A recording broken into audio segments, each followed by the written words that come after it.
Hello 10th class.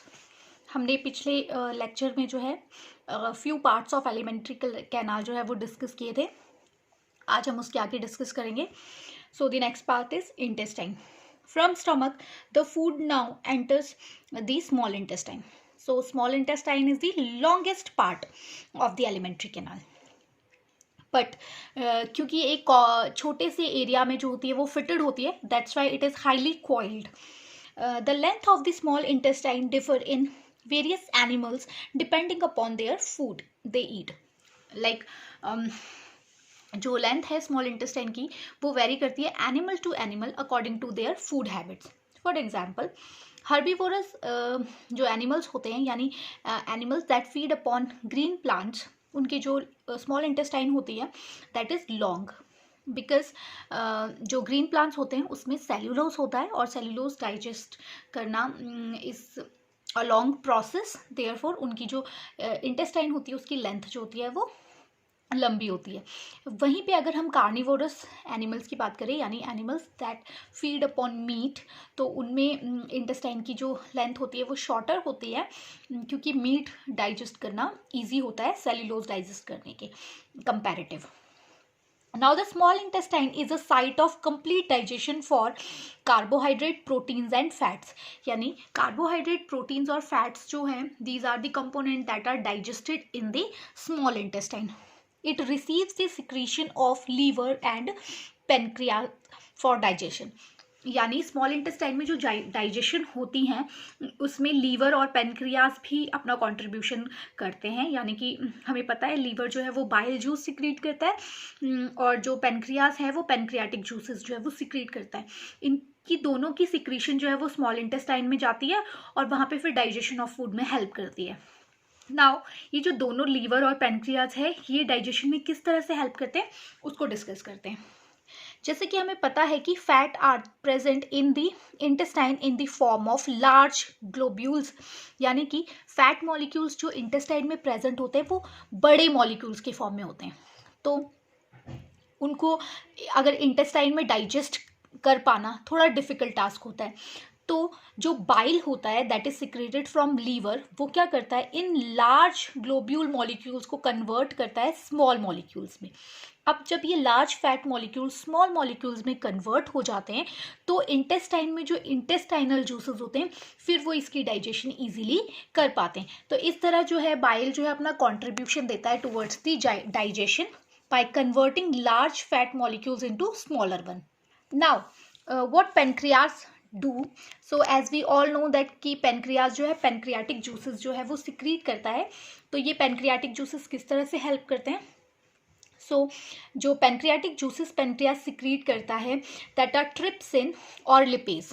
ये trypsin क्या करता है? Trypsin helps in digestion of protein, whereas lipase that helps in breaking down the emulsified fat. तो इस तरह पेनक्रियाज जो है वो डाइजेशन में हेल्प करता है. The wall of small intestine also contains various glands that secrete the intestinal juices.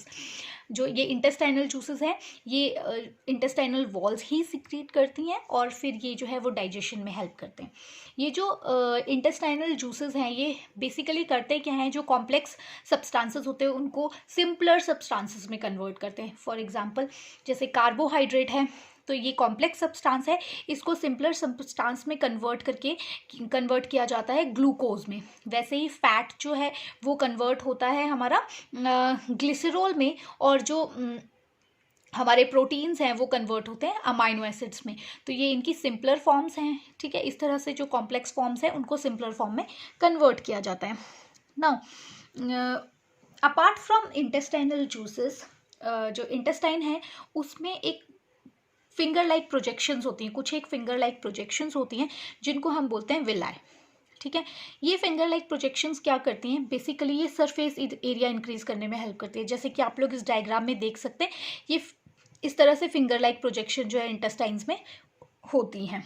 तो सरफेस एरिया इंक्रीज करने से क्या होगा, सरफेस एरिया अगर इंक्रीज होगा तो इट मीन्स कि फूड को एक लार्ज डिस्टेंस ट्रैवल करना पड़ेगा, और जितना ज़्यादा डिस्टेंस वो ट्रैवल करेगा उतनी ज़्यादा एब्जॉर्प्शन होगी, एब्जॉर्प्शन ऑफ फूड होगा। ठीक है, तो इस तरह से विलाइज जो है सरफेस एरिया इंक्रीज करते हैं और एब्जॉर्प्शन की प्रोसेस को भी इंक्रीज करते हैं। Apart from increasing surface area or absorption, the other function of villi are, the villi are richly supplied with blood vessels which take the absorbed food to each and every cell of the body, where they utilize the energy from the food for building new tissues as well as to repair the old tissues। तो इसमें भी जो विलाय है वो एक important जो है role play करती है ट्रांसपोर्टेशन ऑफ एब्जॉर्ब मटेरियल में। आफ्टर एब्जॉर्प्शन जो वेस्ट या अनअब्जॉर्ब्ड फूड होता है वो क्या होता है, वो जो है लार्ज इंटेस्टाइन में ट्रांसफ़र हो जाता है। लार्ज इंटेस्टाइन में भी हमारे पास बहुत सारी विलाइज होती हैं और फिर वो उस फूड को फिर क्या करती है, दोबारा से एब्जॉर्प्शन की प्रोसेस स्टार्ट करती है और उसको रीएब्जॉर्ब करना स्टार्ट करती हैं। After that reabsorption the totally waste material that is removed out from the body through anus.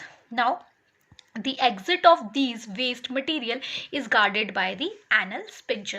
तो इस तरह से जो डाइजेशन की प्रोसेस है हमारे बॉडी में कंप्लीट होती है और न्यूट्रिशन की प्रोसेस भी हमारी बॉडी में कंप्लीट होती है, यानी कि न्यूट्रिशन और डाइजेशन जो है वो साथ साथ हमारी बॉडी में चलता रहता है। So this is all about the topic. Now the question, why herbivores have longer smaller intestine? Write down the function of pancreatic juices. What are villi? Explain its function. The following convert into, यानी कि ये जो